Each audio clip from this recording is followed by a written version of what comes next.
Hello दोस्तों। जैसा कि अब तक हमने देखा कि कैसे ये फेंग के कारनामे सुनने के बाद ग्रैंड मास्टर को ये फेंग की ताकत पर जो कुछ कंफ्यूजन था वो सब दूर हो जाता है और इस बार एनलाइटमेंट पिल्स धमाल मचाती है। तो ग्रैंड मास्टर ये फेंग को कंट्रोल करने के आइडियाज लगाते हैं और ये फेंग का हृदय परिवर्तन हो भी जाता है तो वो बहुत सारी पिल्स सेक्ट को दे भी देता है। लेकिन अपना भाई किसी के बस में आ जाए ऐसा थोड़ी है, तो सबको फिर से नचाने के लिए गोल्डन सिल्कवर्म स्टार जेम निकालता है और उससे नहाने का रूम बनाने का प्लान बनाता है, जिस पर पहले तो सभी मना करते हैं, लेकिन पता नहीं क्यों बाद में अल्केमिस्ट ग्रैंड एल्डर मान जाते हैं और सभी को इस बात पर शौक लगता है। लेकिन वो अल्केमिस्ट ग्रैंड एल्डर सभी को समझाते हैं, कहते हैं क्या तुम लोग पागल हो? एक गोल्डन सिल्कवर्म स्टार जेम कितने थंडर टर्बुलेंस एब्जॉर्ब कर सकता है? फिर कितने गोल्डन सिल्कवर्म स्टार जेम एक रूम बनाने में लगेंगे? बस तो फिर हमें बस थंडर टर्बुलेंस के वक्त सक्सेसफुली जाकर उस रूम में छुप जाना है और हम थंडर टर्बुलेंस आराम से पार कर जाएंगे। ये सुनकर ग्रैंड मास्टर के दिमाग की बत्ती जलती है और खुश होकर कहते हैं, अरे तेरी तो हम ऐसा भी कर सकते हैं। एक गोल्डन कमरा जो थंडर टर्बुलेंस एब्जॉर्ब कर सकता है, तो फिर हमें किसी जान बचाने वाले खजाने की क्या जरूरत है? फिर ऐसे 10 मिनट तक बातें करने के बाद सभी वापस आ जाते हैं और पहले नंबर वाले ग्रैंड एल्डर ग्रैंड मास्टर को कहते हैं, लुओ वूमिंग, इस बार हेवनली डाउ बैटलफील्ड बहुत खतरों से भरा हुआ है। वहाँ दिखता है कि वे सभी किसी ऊंची इमारत जैसी जगह पर बैठे हैं और फिर आगे कहते हैं, तुम्हें सभी ची गैदरिंग रेल्म के डिसाइपल को इकट्ठा करना होगा ये फेंग की सेफ्टी के लिए, या फिर यूं कहे कि उनके धन के देवता की सेफ्टी के लिए। खैर, नीचे खड़े ग्रैंड मास्टर हाथ और फिस्ट जोड़कर कहते हैं, मैं समझ गया। लेकिन ये फेंग कहता है, ग्रैंड एल्डर्स, मेरा मानना है कि मेरी ताकत के दम पर मैं अकेला हेवनली डाउ बैटलफील्ड में एंटर कर सकता हूँ और मैं अपने आप का ख्याल भी रख सकता हूँ। तो पास खड़े ग्रैंड मास्टर समझाते हुए कहते हैं, ये फेंग, बैटलफील्ड बच्चों का खेल नहीं है। अच्छा होगा कि ग्रैंड एल्डर के बताए रास्ते पर चलें। लेकिन ये फेंग का कॉन्फिडेंस देखकर ग्रैंड एल्डर थोड़ी देर के लिए सोच में पड़ जाते हैं। तो ग्रैंड एल्डर को आगे मनाने के लिए ये फेंग समझाते हुए कहता है, ग्रैंड एल्डर, अगर वहाँ कई सारे लोग मौजूद होंगे तो फिर मेरी ट्रेनिंग का कोई मतलब ही नहीं रह जाएगा। तो ये फेंग की ऐसी दलील के आगे ग्रैंड एल्डर हार मान जाते हैं और गहरी सांस छोड़ते हुए सिर पकड़कर कहते हैं, अच्छा ठीक है, लेकिन बहुत ही ज्यादा सावधान रहना और किसी पर भी आसानी से भरोसा मत कर लेना। इन 2 दिनों के लिए सेक्ट में अच्छे से आराम कर लो, फिर तीसरे दिन तुम हेवनली डाउ बैटलफील्ड में जाने वाले टेलीपोर्टेशन टावर के लिए निकल सकते हो। ये फेंग यहाँ थोड़ी देर के लिए सीरियस मोड में आ जाता है और बैटलफील्ड के बारे में सोचते हुए अपने मन में कहता है, जबकि ज्यादा लोगों का होना सेफ तो लगता है, लेकिन अगर मैं किसी ऐसी मुसीबत में पड़ जाता हूँ जो मैं हैंडल ना कर सकूँ तो ये और भी ज्यादा डेंजर हो जाएगा सबके साथ होने से। फिर अपने मजाक मस्ती वाले मोड में आकर लड़की की तरह स्माइल करते हुए पीछे मुड़कर अपने मन में कहता है, अगर बात करूं तो मुझे अभी तक नहीं पता है कि ये बिग स्पेंडर सिस्टम की गार्डियन टीम कैसी दिखाई देती है। फिर ग्रैंड एल्डर से मिलने के बाद ये फेंग मेन पीक पर अपनी रहने की जगह पर वापस लौट आता है और कमरा खोलता है तो उसके सारे सीनियर ब्रदर्स और सिस्टर्स वहीं पर मौजूद होते हैं। तो ये फेंग उन सभी को देखकर पूछता है, सीनियर ब्रदर्स और सिस्टर्स, आप सभी वापस नहीं गए? तो ये फेंग को देखते ही सभी धक्का मुक्की करने लगते हैं। बीच में खड़ा सीनियर ब्रदर पूछता है, छोटे जूनियर ब्रदर, तुमने जो एनलाइटमेंट पिल्स दी थी हमें पहले, क्या और पड़ी है तुम्हारे पास? तो पीछे पिंक हेयर वाली सबसे छोटी सीनियर सिस्टर कहती है, सिर्फ एक पिल की मदद से मैं एनलाइटमेंट के स्टेट में एंटर कर सकी। तो नीचे वाला सीनियर ब्रदर दांत दिखाकर कहता है, हालांकि ये पूछना थोड़ी बेशर्मी जैसी बात है, लेकिन फिर भी मैं पूछूंगा, क्या तुम कुछ और पिल्स दोगे हमें? ये सब सुनकर ये फेंग तुरंत पीछे हो जाता है और मना करते हुए कहता है, अब ज्यादा नहीं बची है मेरे पास, मैंने already 70 enlightenment pills grand elders को दे दी है। तो सबसे बड़ी वाली सीनियर सिस्टर बालों में बिल्ली की जैसे कान लगाकर बिल्ली की तरह क्यूट बनकर कहती है, क्या तुम एक और बिल दे सकते हो अपनी सीनियर सिस्टर को, बस एक और, म्याओ। तो ये फेंग आंखें बंद करके लगातार मना किए जाता है, कहता है, नहीं, बाकी बची 20 एनलाइटमेंट पिल्स मेरे डॉगी के लिए है। ग्रैंड एल्डर ने भी मांगी थी लेकिन मैंने मना कर दिया था, ये मेरी आखिरी हद है अब। ये सुनकर सभी को थोड़ा सा अजीब लगता है और फिर मास्टर की दूसरी बात याद और समझ दोनों आ जाती है कि वो एक उड़ाऊ है बहुत बड़ा उड़ाऊ, बहुत ही ज्यादा बड़ा उड़ाऊ। फिर बड़ी सीनियर सिस्टर अपने बालों में से बिल्ली के कान निकाल कर फेंक देती है और रोते हुए कहती है, छोटे जूनियर ब्रदर, हमने तुम्हारे साथ बहुत रूखा बर्ताव किया। तो छोटी सीनियर सिस्टर उसे सांत्वना देती है और पीछे खड़ा काले कपड़ों वाला सीनियर ब्रदर कहता है, एक एनलाइटमेंट पिल पाना भी एक बहुत अच्छी तकदीर थी। नसीब एक अस्थिर चीज है, हम उसमें जबरदस्ती नहीं कर सकते। इतना कहकर दोनों लड़के गहरी सांस छोड़ते हैं। तो ये फेंग सभी को इशारा करते हुए कहता है, सीनियर्स, हम नसीब को मजबूर क्यों नहीं कर सकते। मैंने 70 पिल सेक्ट को दे दी है और कोर डिसाइपल को सेक्ट पहला महत्व देता है। तो ऐसे में अगर तुम्हें एनलाइटमेंट पिल्स नहीं मिलेगी तो फिर और किसे मिलेगी। ये फेंग की इतनी सी बात सुनते ही सभी सीनियर ब्रदर्स और सिस्टर्स के चेहरे पर चमक आ जाती है, और सिवाय पहले सीनियर ब्रदर के बाकी सभी सीनियर ब्रदर्स और सिस्टर्स वहां से ये फेंग को क्रॉस करते हुए बहुत तेजी से भागने लगते हैं। और सबसे सीनियर ब्रदर किसी टेक्निक का इस्तेमाल करते हुए धुआं बनकर वहां से गायब होने लगता है और कहता है, मैं जाकर एक एनलाइटमेंट पिल के लिए पूछता हूँ पहले। अगर भविष्य में तुम्हें हमारी किसी चीज को लेकर मदद चाहिए तो हम तुम्हारी मदद के लिए तैयार रहेंगे। इतना कहकर वो सीनियर ब्रदर हवा में गायब हो जाता है। तो ये फेंग उसकी ओर आसमान में देखता है और कहता है, कम से कम मेरी छत तो ठीक कर देते पहले। फिर ये फेंग पता नहीं कहीं से ग्लास निकाल कर ले आता है और आसमान की ओर देखते हुए सिर पर हाथ रख कर कहता है, एक बहुत बड़ा उड़ाऊ धन का देवता बनना बिल्कुल नीरस, बेस्वाद और सिर्फ पैसों से भरा हुआ बन गया है। तो ये देखकर सिस्टम को भी सवाल उठने लगते हैं और नोटिफिकेशन में पूछती है, तुम्हें वो लाल वाइन कहाँ से मिली। तो ये फेंग अपनी वाइन की ओर देखता है, लेकिन उसे कुछ याद आता है। तो सिस्टम को कहता है, एक मिनट रुको सिस्टम, क्या मैंने सभी 5 ग्रैंड एल्डर्स को अभी 1 crore high grade spirit stones नहीं दिए थे? तो फिर कोई रिवॉर्ड क्यों नहीं आया अभी तक? तो सिस्टम की नोटिफिकेशन आती है जिसमें लिखा है, डिंग, क्योंकि 5 ग्रैंड एल्डर्स ने दिल से उनको एक्सेप्ट नहीं किया है और वे होस्ट को वापस करने के बारे में सोच रहे हैं, इसलिए पैसे उड़ाने का काम अभी खत्म नहीं हुआ, चालू है। ये देखकर ये फेंग ग्लास दूर फेंककर सिस्टम पैनल को पकड़कर उसको दोनों हाथों से खींचता हुआ गुस्से में कहता है, लानत है उन पर, वे सभी बूढ़े होकर सठिया गए हैं क्या, जो पैसे नहीं बना रहे हैं जब वे बना सकते हैं। तभी वह उसके पीछे कोई मौजूद होता है और वो और कोई नहीं बल्कि खुद पहले नंबर वाले ग्रैंड एल्डर ही है। वे ये फेंग का ध्यान अपनी ओर खींचने के लिए थोड़ा सा आवाज करते हैं और कहते हैं, ये फेंग, मैं आशा करता हूँ कि मैं तुम्हारे आराम का टाइम तो खराब नहीं कर रहा हूँ। तो ऐसे अचानक ग्रैंड एल्डर की आवाज़ सुनकर ये फेंग थोड़ा सा घबरा जाता है और डरते डरते पीछे देखकर कहता है, नहीं नहीं, बिल्कुल नहीं, बिल्कुल नहीं। फिर ये फेंग पीछे मुड़कर सीधा मुद्दे पर आ जाता है और सीधे साधे बच्चे की तरह स्माइल करते हुए कहता है, ग्रैंड एल्डर, आप बेफिक्र होकर हाई ग्रेड स्पिरिट स्टोन्स इस्तेमाल कीजिए, मेरे पास कई सारे हैं। आप यहाँ मुझे स्पिरिट स्टोन्स वापस लौटाने के लिए तो नहीं आए हैं, है ना? ये सुनकर ग्रैंड एल्डर को सवाल होता है कि इसने कैसे अनुमान लगाया होगा। तो वे अपने हाथ में स्पिरिट स्टोन्स वाली अंगूठियों को देखते हैं और कहते हैं, अभी के लिए तो हमारी स्टार पिक सेक्ट को डिसाइपल के स्पिरिट स्टोन्स की कोई ज़रूरत नहीं है, तो तुम्हें इन्हें।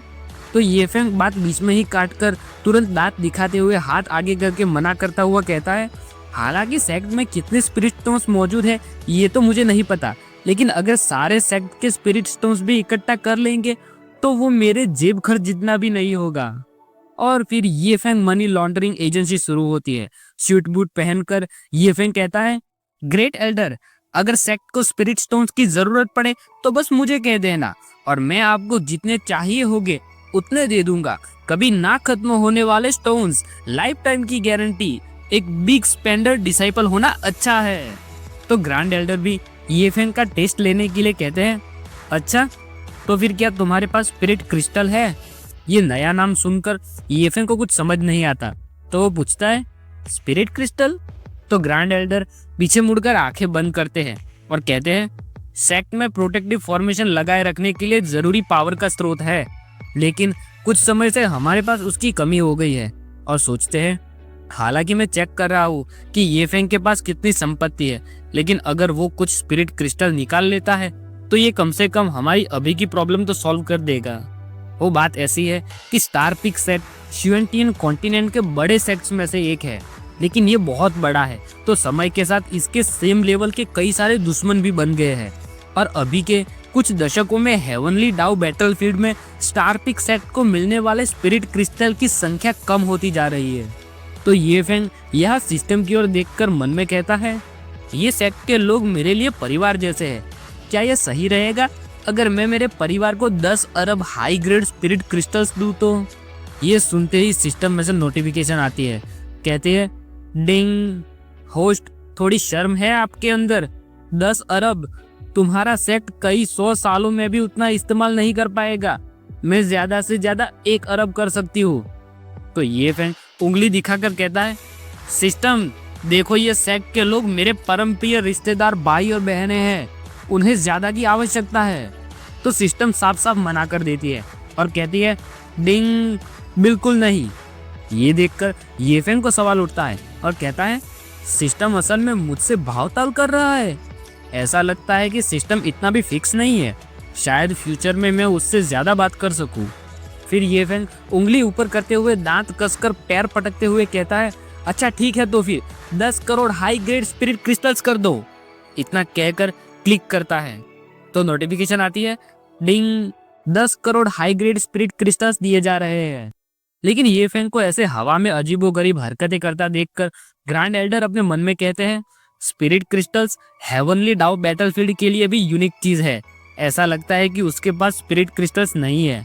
और ये फैन को अपने मन में कहते हैं, ठीक है, ज्यादा एक्टिंग करने की जरूरत नहीं है।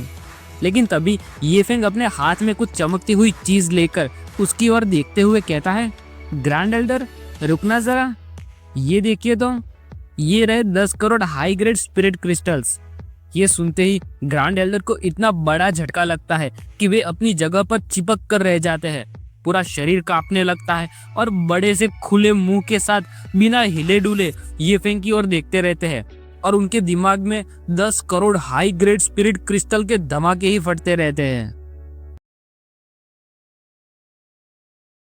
लेकिन ग्रैंड एल्डर तुरंत अपने होश में वापस लौट आते हैं और पीछे मुड़कर कहते हैं, हाँ, मुझे बुढ़ापे में कुछ ज्यादा ही चीजें सुनाई देने लगी है, भ्रम होने लगा है। तो ये फैंग ग्रैंड एल्डर को कहता है, ग्रैंड एल्डर, आपको कोई भ्रम नहीं हो रहा है अभी। ये सुनकर ग्रैंड एल्डर सवालों से भरी नजरों से ये फैंग की ओर देखने लगते हैं और सोचते हैं, अगर हम स्टार पिक सेट के पास जो कुछ है वो सब भी बेच देंगे तो भी हमें इतने सारे स्पिरिट क्रिस्टल्स नहीं मिलेंगे। तो ये फैंग वो स्पिरिट क्रिस्टल से भरी रिंग स्माइल करते हुए एल्डर की ओर आगे बढ़ाता है। तो ग्रैंड एल्डर की सेंस करने की ताकत उतनी दूर तक भी कनेक्शन बिठा लेती है। और जैसे ही वे अपने सेंस से उस स्टोन के अंदर झांकते हैं तो कई सारे स्पिरिट क्रिस्टल्स उनकी ओर आते हैं, जैसे किसी ने उनको ग्रैंड एल्डर की ओर फेंके हो।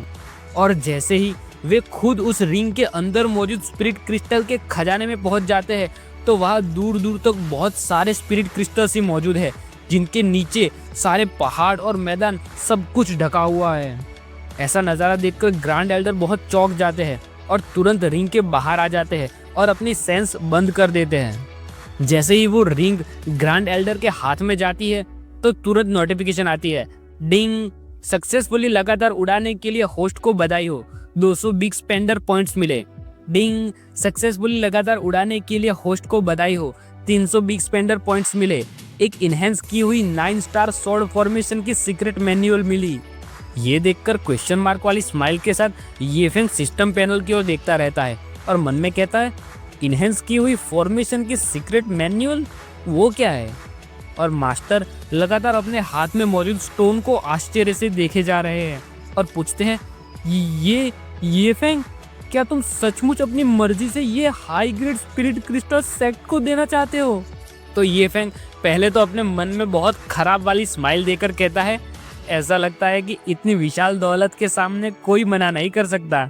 और फिर आंखें बंद करके हाथ दिखाता हुआ ग्रैंड एल्डर को कहता है, बिल्कुल मैं देना चाहता हूँ, और मैं सेक्ट को सुझाव भी देता हूँ कि आप प्रोटेक्टिव फॉर्मेशन हमेशा चालू रखो। जब आपके पास स्पिरिट क्रिस्टल खत्म हो जाए तो बस मुझे बता देना। ये सुनते ही ग्रैंड एल्डर तुरंत क्रिस्टल अपने हाथ में छुपा लेते हैं और चिल्लाकर गुस्सा करते हुए कहते हैं, ये स्वीकार नहीं किया जा सकता। हाई ग्रेड स्पिरिट क्रिस्टल बहुत ही ज्यादा कीमती होते हैं।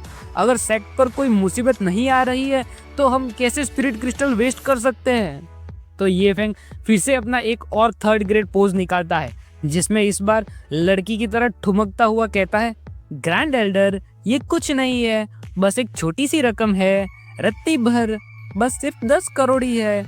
मैं अभी 10 करोड़ दे सकता हूँ और फ्यूचर में भी, तो बस चिंता छोड़िए और इस्तेमाल कीजिए। ये सुनकर मास्टर का दिमाग ब्लास्ट हो जाता है और क्रिस्टल की ओर उंगली करके पूछते हैं, क्या तुम्हारे पास सचमुच इतने सारे हैं? तो इस बार ये फेंग अच्छे से गॉगल लगाकर कूल पोज देता है और कहता है, बिल्कुल मेरे पास कई सारे हैं, अगर सेक्ट खत्म कर ले तो बस मेरे पास आ जाना। तो ग्रैंड एल्डर खुशी से दांत कसकर रोते हुए क्रिस्टल ऊपर उठाकर कहते हैं, ठीक है तो फिर आज से स्टार पिक सेक्ट का 9 स्टार स्वॉर्ड फॉर्मेशन अब हमेशा चालू रहेगा।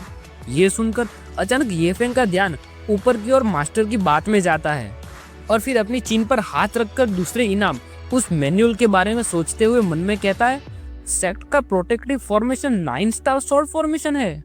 फिर तुरंत उस बुक को बाहर निकालकर मास्टर के पास जाता है और स्माइल के साथ कहता है, ग्रैंड एल्डर मेरे पास यहाँ एक फॉर्मेशन की बुक मौजूद है, जरा आप चेक करना तो इसे। तो उस बुक को देखकर मास्टर कहते हैं, ये तो। फिर तुरंत उस बुक को लेकर नीचे बैठ जाते हैं और पढ़ने लगते हैं और मन में कहते हैं, ये तो सचमुच हमारे सेक्ट का 9 स्टार स्वॉर्ड फॉर्मेशन ही है। हालांकि इम्प्रूवमेंट के बाद ये 10 गुना ज्यादा स्पिरिट क्रिस्टल्स खाएगा, लेकिन इसकी ताकत भी 10 गुना बढ़ जाएगी। फिर ग्रैंड एल्डर बुक लेकर तुरंत ये फेंग की ओर मुड़ते हैं तो ये फेंग चौंक जाता है, लेकिन उसे अंदाजा भी आ जाता है कि वे क्या कहने वाले हैं। तो वो एक ये फेंग पांडा बनकर हाथ दिखाते हुए कहता है, ग्रैंड एल्डर मत पूछना टाइम की बर्बादी ही होगी। तो ग्रैंड एल्डर भी एक गहरी सांस छोड़ते हैं और कहते हैं, अच्छा ठीक है, मैं नहीं पूछूंगा। इतना कहकर अपनी जेब में से कोई चमकीली चीज निकालते हैं जिसकी चमक आगे तक दिख रही है और ये देखकर ये फेंग को सवाल उठता है।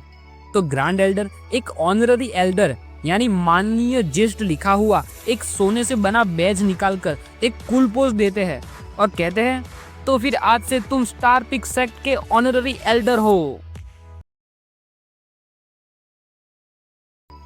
ये सुनकर ये फेंग अपना सिर खुजाता हुआ कंफ्यूजन में ग्रैंड एल्डर की ओर देखता रहता है और अपनी ओर उंगली करके ग्रैंड एल्डर को पूछता है, ऑनररी एल्डर? तो अभी भी अपने हाथ में बैज लिए खड़े ग्रैंड एल्डर जवाब देते हैं, हाँ, और कहते हैं, तुम हम 5 के बराबर खड़े रह सकते हो। और फिर मस्ती वाली स्माइल देकर कहते हैं, यहाँ तक कि उस बच्चे लुओ वुमिंग को भी तुम्हें एल्डर ये कहकर बुलाना होगा। ये सुनकर एक पल के लिए तो ये फेंग उंगली से खेलता हुआ कहता है, ओह, लेकिन अगले ही पल वो ग्रैंड एल्डर से दूर होकर हाथ दिखाकर मना करते हुए कहता है, ग्रैंड एल्डर मजाक करना बंद कीजिए, मुझे एल्डर बनने में कोई इंटरेस्ट नहीं है। मैं बस अपनी अमीरी की जिंदगी का शांति से आनंद लेना चाहता हूँ, बिना किसी मामलों में उलझे। मैं अभी भी अपनी मास्टर का पर्सनल डिसाइपल हूँ, तो अगर मैं एल्डर बनकर जाऊंगा तो मैं कैसे अपनी मास्टर से नजरें मिला पाऊंगा। फिर आंखें बंद करता है तो ब्लैंक पड़ी आंखों में उसे स्पाइडरमैन का ख्याल आता है और स्पाइडरमैन आकर उसे वही फेमस डायलॉग कहता है, ज्यादा पावर के साथ आती है ज्यादा रिस्पॉन्सिबिलिटी। लेकिन ग्रैंड एल्डर मना करते हुए कहते हैं, नहीं, ये जायज नहीं होगा, अगर सेक्ट तुम्हारे साथ ऐसे पेश आएगा तो। फिर उंगली आगे करके एक आइडिया रखते हुए कहते हैं, क्यों ना हम तुम्हारी पहचान सीक्रेट रखें, सिर्फ वूमिंग और हम 5 को ही पता होगा, इससे तुम्हारी नॉर्मल लाइफ को भी कोई असर नहीं होगा। तो ऐसा अच्छा चांस देखकर तुरंत ये फेंग का दिमाग बिजली की गति से दौड़ने लगता है और कंडीशन रखते हुए कहता है, ग्रैंड एल्डर, तो फिर हम इतनी बात क्लियर कर लेते हैं पहले कि मैं सिर्फ चीजें देने के अलावा और किसी भी बातों में घसीटा नहीं जाऊंगा। ये सुनकर ग्रैंड एल्डर तुरंत मान जाते हैं और थम्स अप दिखाकर कहते हैं, पक्का। तभी तुरंत ग्रैंड मास्टर दरवाजा खोलकर ये फेंग के कमरे में आते हैं और कहते हैं, ये फेंग, क्या तुम डिमोनिक बीस्ट पीक देखना चाहते हो, जहाँ सेक्ट डिमोनिक बीस्ट को कैद करके रखता है? लेकिन जैसे ही उन्हें दिखाई देता है कि वहाँ ये फेंग के साथ ग्रैंड एल्डर भी मौजूद है, तो वे तुरंत आश्चर्य से क्वेश्चन मार्क वाले लुक में पूछते हैं, ग्रैंड एल्डर, आप भी यहाँ पर मौजूद हैं? तो वे ग्रैंड एल्डर सीधा आकर ग्रैंड मास्टर के सिर पर उंगली रखते हैं और गुस्से में चिल्लाकर कहते हैं, नॉनसेंस, क्या तुमने अभी अभी उसे ये फैंग कहकर पुकारा? उसे एल्डर ये कहकर पुकारो। ये सुनकर ग्रैंड मास्टर चौंक जाते हैं और ब्लैंक पड़ी आंखों में आश्चर्य से सवाल करते हुए कहते हैं, हाँ? तो ग्रैंड एल्डर ग्रैंड मास्टर को सब समझाते हैं। कहते हैं, आज से और अभी से ये फैंग हमारे स्टार बिग सेक्ट का एक ऑनररी एल्डर है। उसका स्टेटस हम लोगों के बराबर होगा। तुम जब भी एल्डर ये से मिलो तो ध्यान रखना कि तुम प्रॉपर रिस्पेक्ट दिखाओ। तो ग्रैंड मास्टर कहते हैं, समझ गया। ये सब देखकर ये फैंग थोड़ा ऑकवर्ड स्माइल देकर सिर पकड़कर बस खड़ा रहता है। फिर मास्टर ग्रैंड एल्डर को पूछते हैं, लेकिन क्या मैं जान सकता हूँ कि ये फैंग ऑनररी एल्डर कैसे बना? तो ग्रैंड एल्डर भी थोड़ा ऑकवर्ड होकर जवाब देते हैं। कहते हैं, उसने हमारे सेक्ट को बहुत ज्यादा बड़ा योगदान दिया है। यहाँ तक कि सिर्फ एक ऑनररी एल्डर बनाना भी उसके आगे कम मालूम पड़ता है। ये सुनकर ग्रैंड मास्टर को सवाल उठने लगते हैं और सवालों से भरे एक्सप्रेशन के साथ आईब्रो ऊंची करके पूछते हैं, बहुत ही ज्यादा बड़ा योगदान दिया है? और फिर ये फैंग को जाकर पूछते हैं, एल्डर ये, क्या आप मुझे बताएंगे कि आपने ऑनररी एल्डर की पोजीशन के लिए कितनी कीमत दी है? तो ये फैंग बेचारा फिर से ऑकवर्ड होकर उंगलियों से खेलते हुए कहता है, ग्रैंड मास्टर प्लीज मुझे एल्डर मत कहिए, ये थोड़ा अजीब सा लगता है। और अगर प्राइस की बात करें तो ये सिर्फ 10 crore high grade spirit crystal और 9 स्टार स्वॉर्ड फॉर्मेशन की इनहेंस की हुई मैनुअल ही थी। ये सुनकर ग्रैंड मास्टर पूह के टेडी बियर बन जाते हैं और सवालों से तने चेहरे के साथ कहते हैं, 10 crore high grade spirit crystals और एक इनहेंस किया हुआ 9 स्टार स्वॉर्ड फॉर्मेशन, ये तो सचमुच बहुत अन्याय है सिर्फ ऑनररी एल्डर बनाना। इतना कहकर चक्कर के मारे उनके मुंह से उनकी आत्मा तक निकल आती है और ये फैंग दूसरी ओर उंगली करते हुए कहता है, ग्रैंड मास्टर अभी अभी आपने किसी डिमोनिक बीस्ट पीक के बारे में बताया था, क्या हम वहां जाकर देख सकते हैं? फिर वहां बाहर सेक्ट में चर्प की आवाज करते सुंदर पंछी उड़ रहे हैं और एक बहुत अच्छा और शांत माहौल है। तभी सीन पहाड़ के पीछे मौजूद कल्टीवेशन केव पर जाता है जहाँ ग्रैंड एल्डर्स रहते हैं। वहाँ अपने पहले नंबर वाले ग्रैंड एल्डर वापस लौट आते हैं तो सभी ग्रैंड एल्डर्स खुशी से उनकी ओर देखते हैं और सवाल करते हैं। ग्रे बालों वाले ग्रैंड एल्डर पूछते हैं, बॉस क्या आपने स्पिरिट स्टोन्स ये फैंग को वापस कर दिए? तो ब्लू जैकेट वाले ग्रैंड एल्डर एक हाथ आगे करके कहते हैं, हम सचमुच उस इंसान को खो नहीं सकते। तो नंबर 1 ग्रैंड एल्डर एक गहरी सांस छोड़ते हैं और आंखें बंद करके अपना सिर हिलाकर मना करते हैं। ये देखकर सभी ग्रैंड एल्डर जैसे अभी नंबर 1 वाले ग्रैंड एल्डर को जिंदा निकल जाएंगे वैसे गुस्सा और आश्चर्य में अपनी अपनी पावर एक्टिवेट करते हुए एक साथ पूछते हैं, तुमने उन्हें वापस नहीं किया? आगे वाले ग्रैंड एल्डर समझाते हुए कहते हैं, बड़े भाई क्या तुम कंफ्यूज हो? तुमने उन्हें कैसे रिटर्न नहीं किया? हमारे पास सचमुच 10 lakh high grade spirit stones की कोई कमी नहीं है। तो नंबर 1 ग्रैंड एल्डर अपने एक्सप्रेशन दबाते हुए जवाब देते हैं। कहते हैं, सभी लोग, ना सिर्फ मैंने उसे वापस नहीं लौटाया बल्कि मैंने ये फैंग से कुछ और कीमती चीज भी पाई। फिर उनका अपने एक्सप्रेशन पर से कंट्रोल चला जाता है और रंग बिरंगी स्पिरिट क्रिस्टल को सोचकर पूरे शरीर में झनझनाते हुए आंखें बंद करके ऊपर देखते हैं और मुक्का कसकर कहते हैं, मुझे वो नहीं चाहिए था, लेकिन उसने जो दिया वो बस बहुत ही ज्यादा था। इतना कहकर वे ग्रैंड एल्डर अपनी स्पिरिचुअल रिंग आगे टेबल पर रखते हैं और फिर हाथ मोड़कर खड़े हो जाते हैं। तो थोड़ी देर के लिए वहाँ बिल्कुल सन्नाटा सा छा जाता है और सभी बस उस रिंग की ओर देखकर खड़े रहते हैं। तो ब्राउन हेयर वाले ग्रैंड एल्डर उस रिंग को उठाते हैं और पूछते हैं, बिग ब्रदर तुम ही बता दो इसमें कितने स्पिरिचुअल स्टोन्स हैं? इतना कहकर रिंग वापस टेबल पर रख देते हैं और पहले नंबर वाले ग्रैंड एल्डर गहरी सांस छोड़कर जवाब देते हैं। कहते हैं, ये स्पिरिचुअल स्टोन्स नहीं है, ये 10 crore high grade spirit crystal है। ये सुनते ही तुरंत वो लेडी ग्रैंड एल्डर टेबल पर से रिंग उठा लेती है। उसके हाथ कांपने लग जाते हैं और चेहरा काला पड़ जाता है और पूछती है, 10 crore high grade spirit crystals और तुमने उन्हें ऐसे ही अपनी स्पिरिचुअल रिंग में रख छोड़ा है? तो तुरंत बाकी के 2 ग्रैंड एल्डर जाकर उस लेडी ग्रैंड एल्डर को पकड़ लेते हैं और उनसे वो स्पिरिचुअल रिंग वापस टेबल पर रखवा देते हैं। दाएं खड़े ब्लू कपड़ों वाले ग्रैंड एल्डर कहते हैं, जल्दी करो और उसे नीचे रख दो, कहीं तुम स्पिरिचुअल रिंग डैमेज ना कर दो। और इस तरफ खड़े काले कपड़ों वाले ग्रैंड एल्डर चौंक कर कहते हैं 10 crore high grade spirit crystal के साथ सेक्ट की समृद्धि हजारों सालों तक तय है।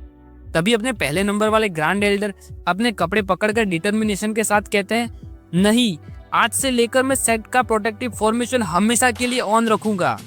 ये सुनते ही सभी अभी जो हाथापाई का खेल खेल रहे थे वो खेलते खेलते रुक जाते हैं और आश्चर्य से सुनी हुई बात को अपने दिमाग में प्रोसेस करने के लिए थोड़ी देर वहीं पर चिपक कर रह जाते हैं। फिर सभी अपने अपने रीजन निकाल कर गुस्सा हो जाते हैं। पीछे खड़े ग्रे बालों वाले ग्रैंड एल्डर कहते हैं एल्डर ब्रदर, क्या तुम पागल हो गए हो? तो सामने खड़े ब्लू बालों वाले grand Elder lady grand Elder को साइड में करके कहते हैं क्या कोई और सेक्ट हमारे स्टार बिग सेक्ट के खिलाफ कोई साजिश रच रहा है? तो पहले नंबर वाले ग्रैंड एल्डर भी अपने कूल पोस्ट छोड़कर ये फेंग की तरह लड़कियों वाले ठुमके लगाकर कहते हैं तुम बहुत छोटा सोच रहे हो, बस सामान्य 10 करोड़ ही तो है, अगर खत्म भी हो जाते हैं तो हम हमेशा और पा सकते हैं। ये सुनकर सभी के चेहरे डाउन हो जाते हैं और उनके कपड़े गरीबों के कपड़ों की तरह दिखने लगते हैं।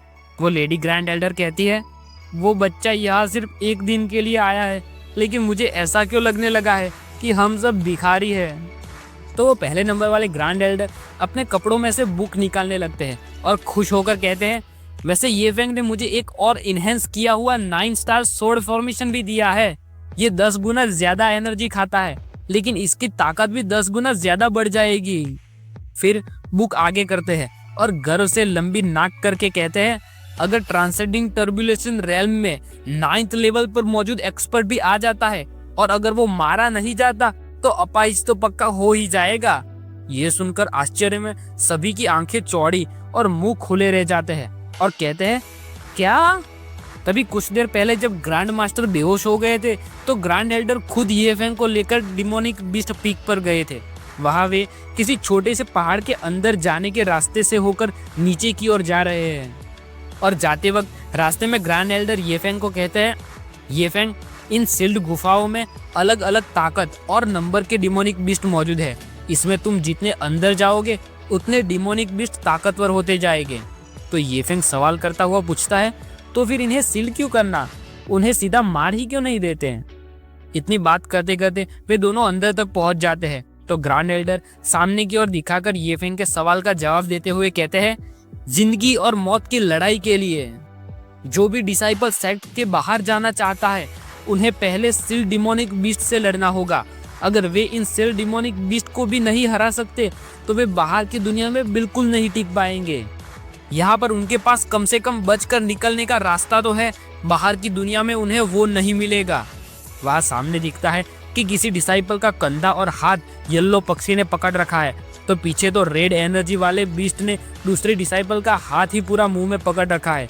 पीछे किसी का हाथ पूरा खा लिया है, तो सामने कोई डिसाइपल अपनी पूरी ताकत लगाकर सामने मौजूद बीस्ट को मार रहा है।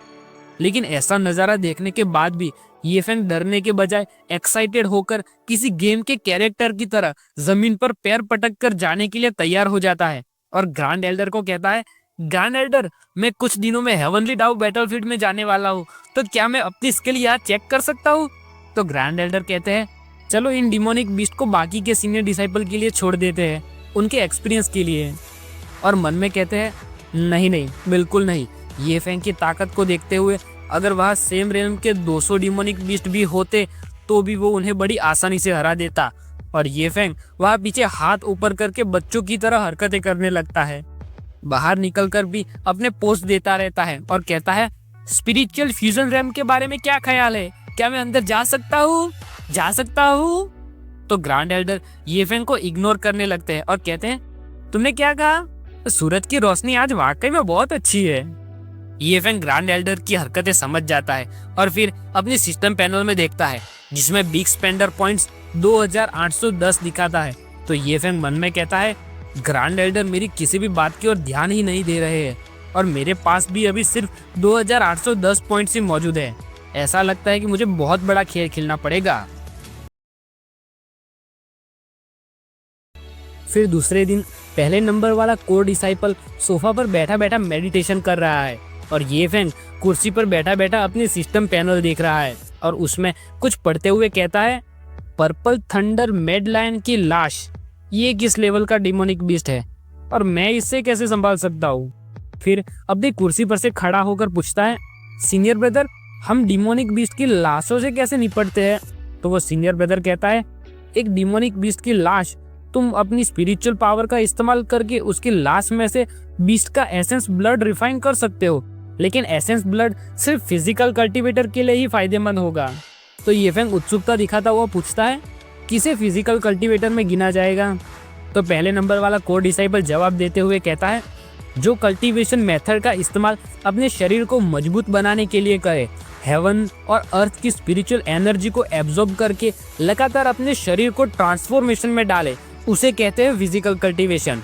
फिजिकल कल्टीवेटर की लड़ाई के लिए शारीरिक शक्ति बहुत खतरनाक होती है और बीस्ट का ब्लड एसेंस उनके लिए एक बहुत अच्छा सहायक रिसोर्स। तो येफेंग तुरंत पास आकर कहता है, अच्छा सीनियर ब्रदर क्या हो अगर हम डिमोनिक बीस्ट को सीधा रोस्ट करके खाए तो। ये सुनकर कोर डिसाइपल को कई सवाल उठते हैं। पूछता है, रोस्ट करके खाना, और मन में कहता है कि मैं आज नहीं तो कल इस इंसान की वजह से पागल जरूर हो जाऊंगा।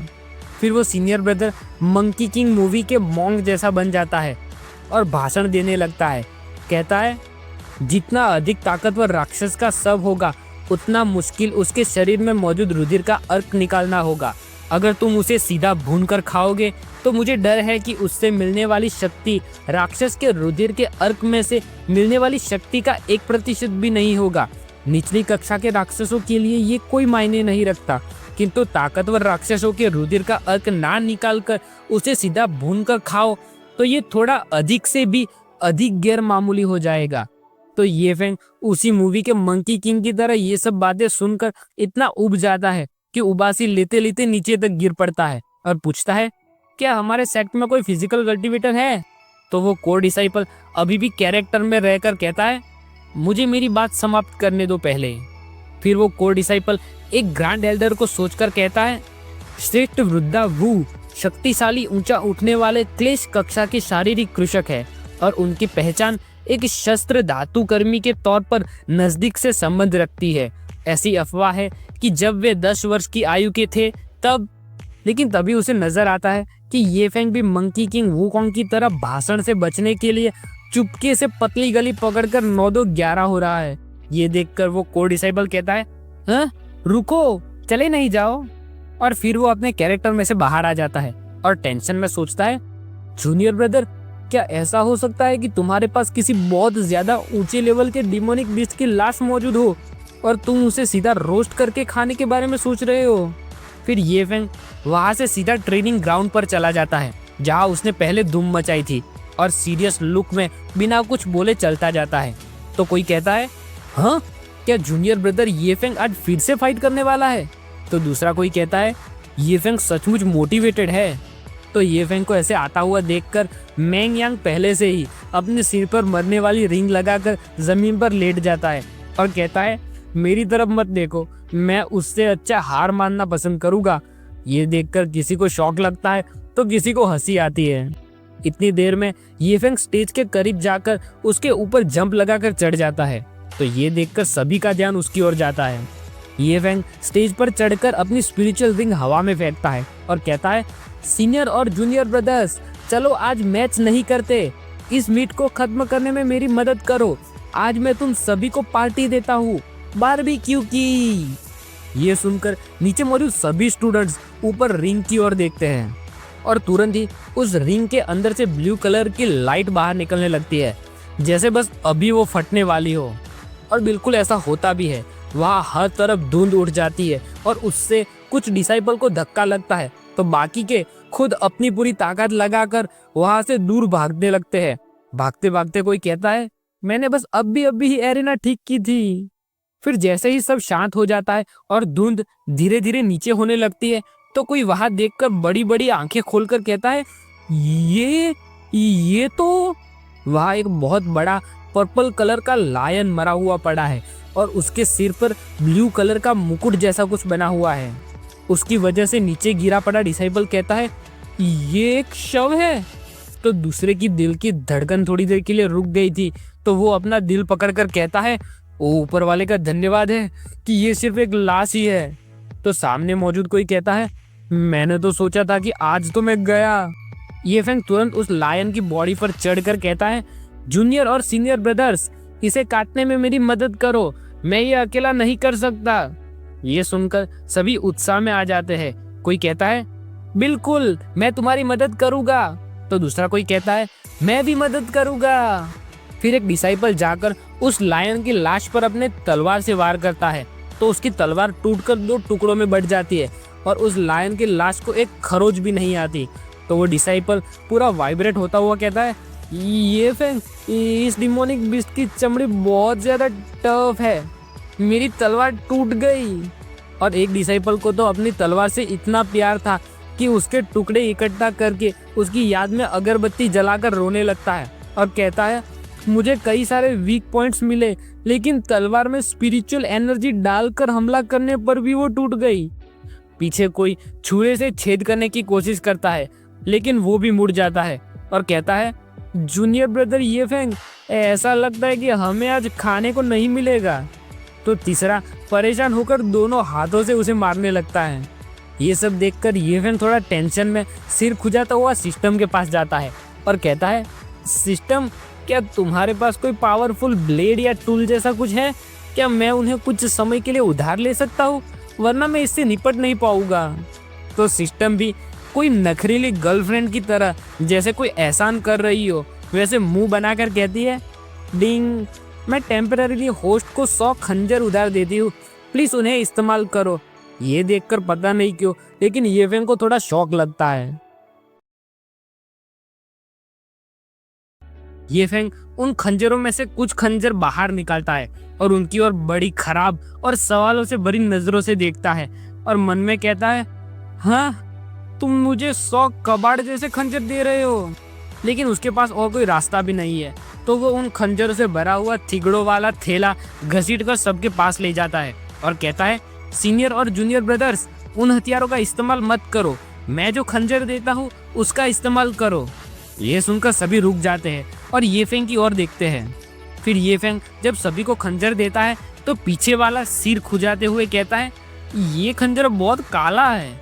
तो दूसरा खंजर को हवा में खुशी से ऊपर नीचे करता हुआ पूछता है, क्या ये सचमुच उसे काट सकते हैं? तो तीसरा कुछ पूछने के बजाय किसी पागल सीरियल किलर की तरह अपनी ही उंगली पर इस्तेमाल करके चेक करने जाता है। पहला वाला जो सिर खुजा रहा था वो जाकर लायन की पूंछ पर से एक स्केल काटता है, जो आसानी से कट जाने पर खुश होकर ये फेंग को कहता है, ब्रदर ये फेंग, ये खंजर तो बहुत ज्यादा ताकतवर है, डिमोनिक बीस्ट के स्केल तो इनके आगे जैसे पेपर हो वैसे कट रहे हैं। ये देखकर ये फेंग स्माइल करता है। फिर दूसरा जो खंजर हवा में चला रहा था वो शेर की चमड़ी काट कर रुमाल की तरह पकड़े खड़ा रहता है और खंजर ऊपर उठाकर आश्चर्य में चमकता हुआ कहता है, ब्रदर ये फेंग, ये खंजर तो बीस्ट की मांस और चमड़ी आसानी से काट रहे हैं, ये खंजर तो काफी खतरनाक है। तो ये फेंग पीछे स्माइल करता हुआ कहता है, वेल, अच्छा है तो फिर ये। और तीसरा जो सीरियल किलर जैसी हरकत कर रहा था वो सचमुच अपनी उंगली में खंजर गोप लेता है और उसमें से खून की पिचकारी निकलने लगती है। तो वो पागल गांडू की तरह बड़ी बड़ी आंखें खोलकर उसकी ओर देखता रहता है और कहता है, हाँ। तो पीछे ये देखकर ये फेंग को उसकी बुद्धि पर खून की उल्टियां होने लगती है और फिर शातिर बिल्ली की तरह चमचमाते काले खंजर की ओर सीक्रेटली देखकर मन में कुछ खिचड़ी पकाते हुए कहता है, किसने सोचा होगा कि ये कबाड़ जैसे दिखने वाले खंजर भी इतने अच्छे होंगे अगर। लेकिन ये फेंग अपनी सोच आगे बढ़ाए उससे पहले तो सिस्टम उसकी हरकत समझ जाती है और गुस्से में खंजर वापस मांगते हुए नोटिफिकेशन देती है। कहती है, डिंग, ये सिर्फ इस्तेमाल करने के लिए ही दिए गए हैं, तो तुम्हें इस्तेमाल के बाद वापस लौटाना जरूरी है, वरना एक बहुत बड़ा बिग स्पेंडर पॉइंट्स का हिस्सा काट लिया जाएगा। ये देखकर ये फेंग कहता है, बिग स्पेंडर पॉइंट्स काट लेगा? ये सिस्टम बहुत मक्खी चूज है, ऐसा लगता है कि मुझे ये सभी बाद में वापस करने ही होंगे। कुछ देर बाद वह पर्पल थंडर मैड लायन को तो पूरी खुली किताब की तरह खोलकर नंगा करके छोड़ दिया है। हर जगह उसकी हड्डियां पड़ी है। कुछ डिसाइपल प्लेट में उसका मीट ले जा रहे हैं तो कुछ बैठे बैठे बातें करते हुए पार्टी एंजॉय कर रहे हैं। ये फेंग भी यहाँ पर खाली नहीं बैठा है, वो भी सभी को बारबेक्यू के लिए आग दे रहा है और मन में कहता है, ऐसा महसूस हो रहा है कि जैसे ये एक क्लासिक एंशियंट स्टाइल की कैंप फायर पार्टी हो। वहाँ पर कुछ डिसाइपल खाने से पहले पानी पीने के लिए डिश की ओर देखकर इतनी लार टपकाते हैं कि फिर उसे ही पानी समझकर पी लेते हैं। उनमें से कोई कहता है, मैंने सुना है कि बारबेक्यू के साथ अगर पैनकेक हो तो मजा और भी ज्यादा मजेदार हो जाता है। उसी वक्त स्टार पिक सेक्ट से 10 मील दूर पूर्व की ओर एक मैदान के ऊपर स्पेस में दरार पड़ने लगती है और उसमें से रेड एनर्जी निकलने लगती है। उस दरार में रेड एनर्जी के बीच में कोई बाहर निकलता हुआ दिखाई देता है। वो एक पिंक हेयर और मस्कुलर बॉडी वाला बंदा है जिसका नाम लुओ काय है। वो बाहर आकर स्माइल करता हुआ सेक्ट की ओर देखकर कहता है, लुओ वुमिंग, मैं आ गया। लेकिन जैसे ही उसे दिखाई देता है कि दूर सेक्ट के बीच में कुछ धुआं सा उठा हुआ है और सेक्ट ने प्रोटेक्टिव फॉर्मेशन लगा रखा है, तो ये देखकर उसे सवाल उठता है। कहता है, यह चल क्या रहा है? क्या स्टार पिक सेक्ट खतरे में है? फिर वो तुरंत उड़ता हुआ सेक्ट की ओर जाने लगता है और जाते जाते सोचता है, क्या यहाँ मेरे अलावा भी कोई ताकत मौजूद है? ये इम्पॉसिबल है, यहाँ सिर्फ मुझे ही होना चाहिए। ऐसे करके वो सीधा जाकर जैसे बलून में उंगली डालते हैं वैसे वो प्रोटेक्टिव बैरियर के अंदर जाने की कोशिश करता है, लेकिन पहली बारी में जा नहीं पाता है। तो खुश होकर उत्साह में दोनों मुक्के टकरा कर कहता है, परफेक्ट, बहुत टाइम हो गया मुझे 9 स्टार स्वॉर्ड फॉर्मेशन की ताकत चेक किए हुए। चलो देखते हैं 9 स्टार स्वॉर्ड फॉर्मेशन के कितने स्ट्राइक में ले सकता हूँ। लेकिन तभी अचानक 9 स्टार स्वॉर्ड फॉर्मेशन में से एक बहुत पावरफुल फोर्स की बीम उसकी ओर आती है, तो वो बिना जाने छठी इंद्री की वजह से उस बीम को अवॉइड कर लेता है। लेकिन फिर भी 2 बार प्रोटेक्टिव बैरियर पर बाउंस होकर दूर जाकर गिरता है और फिर वो थोड़ा डरते डरते बैरियर के पास आता है और मन में कहता है, स्टार पिक सेक्ट के प्रोटेक्टिव फॉर्मेशन की ताकत कितनी ज्यादा बढ़ गई है। आखिर कौन हो सकता है जिसने इसे इतनी हद तक इम्प्रूव कर दिया? तभी उसके नीचे से एक आवाज आती है जो उसे पुकारती है, तो उसका ध्यान नीचे की ओर जाता है। नीचे ग्रैंड मास्टर उससे पूछते हैं, लुओ काय, क्या तुम पागल हो गए हो? फिर प्रोटेक्टिव फॉर्मेशन की ओर उंगली करते हैं और खुशी से पूछते हैं, क्या तुम्हें हमारे स्टार पिक सेक्ट के प्रोटेक्टिव फॉर्मेशन की ताकत महसूस नहीं हुई थी? फिर जैसे ही मास्टर और लुओ काय पास आते हैं तो लुओ काय ग्रैंड मास्टर को कहता है, मैं यहाँ तुमसे मिलने आया और जैसे ही मैंने तुम्हारे स्टार पिक सेक्ट में एंटर किया कि तुरंत ही मैं तुम्हारे 9 स्टार स्वॉर्ड फॉर्मेशन से लगभग मारा ही गया था। तो मास्टर मुंह फेर कर कहते हैं, अब रोना बंद भी करो और बताओ क्या बात है। तो लुओ काय अपने हाथ में 3 स्पिरिट क्रिस्टल्स उछालते हुए स्मर्क करके कहता है, लुओ वुमिंग, इस बार तो हेवनली डाउ बैटलफील्ड में मेरा जैकपॉट लग गया। मुझे पूरे 80 स्पिरिट क्रिस्टल्स मिले और वो भी सभी हाई ग्रेड के हैं। ये सुनते ही तुरंत ग्रैंड मास्टर पीछे मुड़ जाते हैं और मुंह बनाकर हाथ दिखाते हुए कहते हैं, क्या इतनी ही बात थी? तो फिर अब तुम जा सकते हो। ये सुनकर लुओ काय का क्वेश्चन मार्क से सिर फटा जा रहा है और मुंह खुला रह जाता है। पूछता है, तुम्हारे रिएक्शन को क्या हुआ है? क्या अभी तुम्हें मुझसे डजन या इतने कुछ स्पिरिट क्रिस्टल्स मांगने नहीं चाहिए थे? और फिर सीरियस फेस करके पूछता है, लुओ वुमिंग, हमारे सेक्ट में प्रोटेक्टिव फॉर्मेशन लगाया हुआ है, क्या कोई ताकतवर दुश्मन आ रहा है?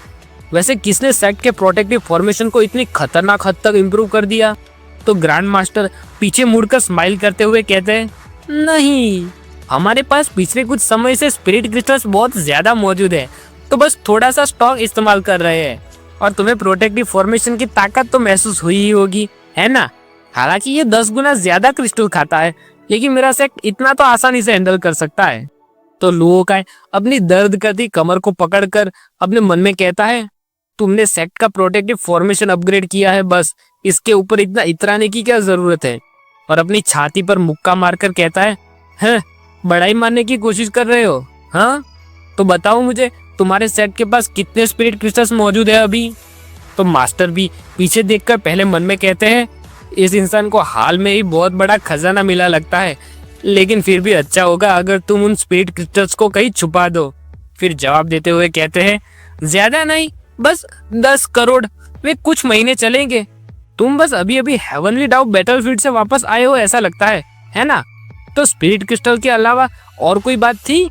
तो ये सब सुनकर मन में 10 करोड़ स्पिरिट क्रिस्टल्स के नाम से ही चिल्ला चिल्ला कर लुओ काय की जान निकलती जा रही है और कहता है, लो वूमिंग मेरा पुराना दोस्त है, वो इम्पोर्टेंट बातों के बारे में मुझसे कभी झूठ नहीं बोलता, मतलब ये बात सच होनी चाहिए। और फिर बाहर जैसे उसे इन सब से कोई फर्क ना पड़ा हो, ऐसे शांत दिखने का दिखावा करते हुए कहता है, वो काफी समय हो गया था कि हमने साथ बैठकर ड्रिंक ली हो, तो मैंने सोचा कि कुछ ड्रिंक पर कुछ नई पुरानी बातें करेंगे तो ये अच्छा रहेगा। फिर ऐसे कुछ मिनट तक बातें करने के बाद वे दोनों अपने अपने तरीके से उड़ते हुए अंदर सेक्ट में जाने लगते हैं। तो जब वे सेक्ट के इनर एरिया में से गुजर रहे होते हैं, तब वहाँ आसपास उड़ने वाली खुशबूदार हवा की ओर दोनों का ध्यान जाता है, तो वो दोनों रुक जाते हैं। लो का गहरी सांस लेते हुए कहता है, ये खुशबू कैसी है, ये बहुत जानी पहचानी लगती है। फिर तुरंत उसकी बिजली की तरह ही उसके दिमाग की भी बिजली दौड़ने लगती है और उसे समझ में आ जाता है। तो वो वहां से खुशी खुशी बहुत बड़ी आंखें खोलकर उसे ढूंढते हुए भागने लगता है और कहता है, पर्पल थंडर मेड लायन। ये सुनकर ग्रैंड मास्टर को सवाल उठता है और पूछते हैं, क्या कहा तुमने? वहाँ उस स्टेज पर कहीं चमचमाता बारबेक्यू किया मीट पड़ा है, तो कहीं पर हड्डियां पड़ी हुई है। यहाँ आकर वे दोनों थोड़ी देर के लिए वही हवा में लटके खड़े रहते हैं और सोच में पड़े हैं कि यहाँ चल क्या रहा है। यहाँ नीचे पर्पल थंडर मेड लायन की लाश पूरी खुली पड़ी है, उसमें से एनर्जी यूं ही हवा में वेस्ट हो रही है। और नीचे सभी मीट पकाकर प्लेट में लेकर और ऐसे ही हाथ में लेकर खाते घूम रहे हैं और हर जगह मीट ही बिखरा पड़ा है।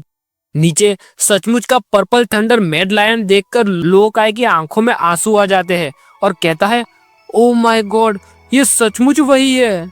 और लो काय की ओर देखकर मास्टर को टेंशन होने लगता है।